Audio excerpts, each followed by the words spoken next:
Hey, it's Soul with another video, brought to you by the Vote for Peter campaign. From healthcare to fel control laws, vote for Pete to participate in the next Makara. Once upon a time, there lived this horde, the Orcish Horde, a bloodthirsty collection of the united clans of Draenor, led by the biggest and toughest orc of them all, the Warchief. Fast forward all the way to today. I'm going to talk about this position, the Warchief, and give reasons why in today's more sophisticated, forward-thinking Azeroth, it's outdated and needs to go away, preferably non-violently. Don't take these positions too seriously, it's all for fun, but I just want to get you to think about if the Horde would be better off without this Chief of Chiefs. Reason 1. It's too powerful of a position. By now, we all know that the title of Warchief is not what it once was.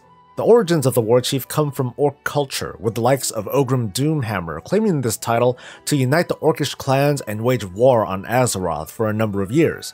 Since then, it's become synonymous with the leader of this new horde, an organization of races who have different agendas but share some commonalities. At one point, their backs are to the wall.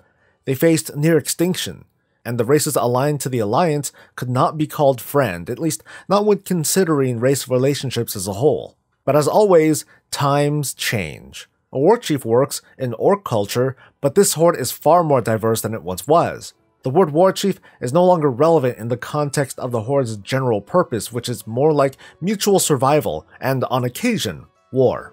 And yet the title has been passed off time and time again. When thinking on this in retrospect, it's kind of Thrall's fault for allowing the position to be so powerful in the first place. During the formation of this new horde, before it was even called that, it was comprised of the Orcs, the Tauren, and the Darkspear Trolls, with a side of Forsaken added in shortly after. Between these first three leaders is a bond that was built from battle. Thrall helped to save the Darkspear and the Tauren, creating a brotherhood of sorts. It made it easy for Thrall to ask their leaders, Cairne Bloodhoof and Vol'jin, for advice and input, although those two pretty much let Thrall do the driving. And drive he did with some measure of success, but Thrall realized he couldn't just be a war chief, but a leader of people not his own. A diplomat, a leader of leaders. Leading the orcs was one thing. An organization of races with their own needs and ambitions was an entirely different beast. In his last act as war chief, as the world was in turmoil and the tenuous peace between the Horde and Alliance was unraveling, he could have exercised some wisdom learned in his tenure and dissolved the title entirely, and insist that leadership be shared among his two trusted leaders and friends, Vol'jin and Cairne. Sorry to Sylvanas and Lothamar, but those three were kinda like bros. These two would no doubt squabble and they would have their own agendas, but I'd argue that even then, that would be a better decision than to just unilaterally give the position to Garrosh Hellscream, because well, he did a great job, right? The responsibility and consequences are too great to just hand off, which was unfortunately done time and time again. Reason 2. It's too vulnerable of a position. You know what they say, with great power comes a great big target on your back. The position of Warchief is a symbol of strength and leadership, so it makes for a great thing to brag about at home if you happen to mortally wound one of them. Vol'jin's death is greatly mourned for the passing of a long-storied character in the Warcraft series, but also because of the tragedy that Vol'jin didn't have much of a chance to do anything but observe a trial, push back the Iron Horde, get stabbed, and then pass on leadership to the winner of the least likely to care about the other races, Sylvanas Windrunner. Yay! On a side note, I blame whatever Loa told him to choose her. And this is putting aside the possibility of the Loa secret being an agent of the old gods, the Lich King, a Dreadlord, a basic campfire, or something else. Vol'jin should have just used his own head, and maybe should have seen by this point that his death should symbolize a possible new beginning for the Horde, united under something greater than just a title. Regardless, I find his appointment very fascinating and wrong, maybe. Sylvanas didn't have much of a choice in the decision, but for all that's debated about her, whether or not she's evil, a warmonger, sociopath, or just a pragmatist, one attribute about her that isn't quite up for debate is that she's one smart cookie. So I would have thought that when Vol'jin appointed Sylvanas as Warchief, she should have immediately realized what that would entail and be like, nope. Nope. But that didn't happen. Instead, she took the mantle and stepped out of the shadows into the light. Like the other Warchiefs before her, she too could have declared the title dead right then and there, and sought to run the Horde as a partnership between like-minded races. There is in fact still that chance, only because at the moment, she's still alive. Among fans and critics, she's become a central point of conversation both because of her past and present position as Warchief. Every word, reference, and even data-mined piece of text is taken with great scrutiny. The leader of the Alliance is treated with no less attention, but my next point will help you understand why the Warchief is far more visible. Reason 3. Horde players could use a fresh approach.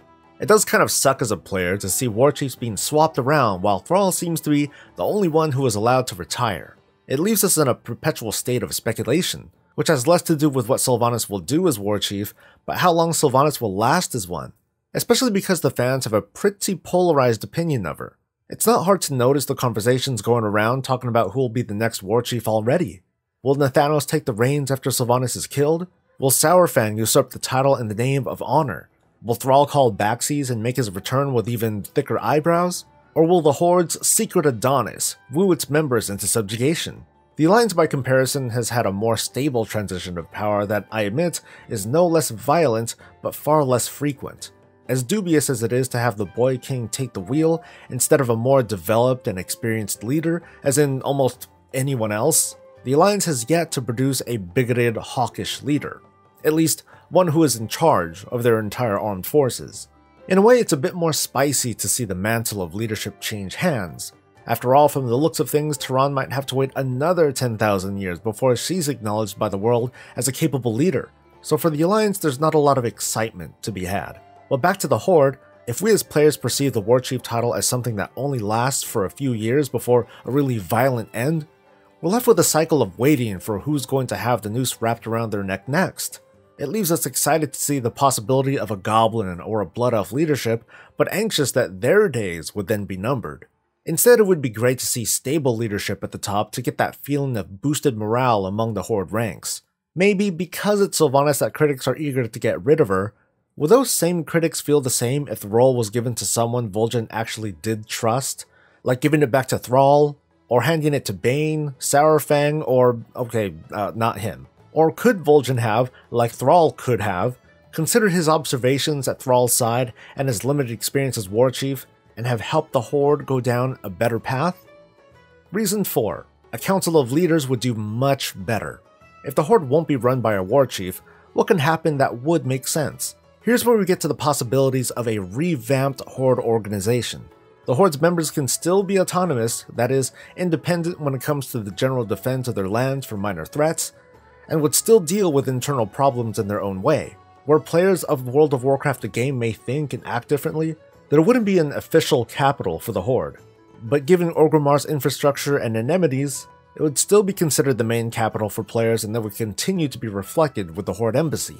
Each of the Horde's memberships would specialize their contributions, and this could be represented in a fun way, very visually in-game. For example, the Nightborn can specialize on trade thanks to its knowledge of ley lines and portal networks. More so, I'd guess that the population of their race is among the highest in the Horde, which makes them an overnight economic power with their suddenly appearing in the world. Goblins would work on the industry and heavy manufacturing of things like ships as one of the larger and more accessible ports among the major cities. The Forsaken and Blood Elves could play at research and development of new technologies, weapons, and spellcraft.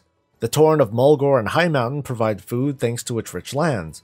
The Pandaren have no official government, so while their contributions would be the smallest of the current members of the Horde, their presence would contribute to the Horde's economic activity. And finally, the Orcs will, as usual, serve as the vanguard of the Horde's standing army, leading the other races who would contribute their forces against greater conflicts that they otherwise would not handle alone. An effective argument can be rightly made that it doesn't take a council to make this thing happen, and it's true, but it's for that reason that a council brings in all the strengths and none of the weaknesses of a single warchief. Dealing with a conflict can be led by the leader most suited or at closest proximity. The capture or even the death of one of the council members won't mean the total loss of leadership.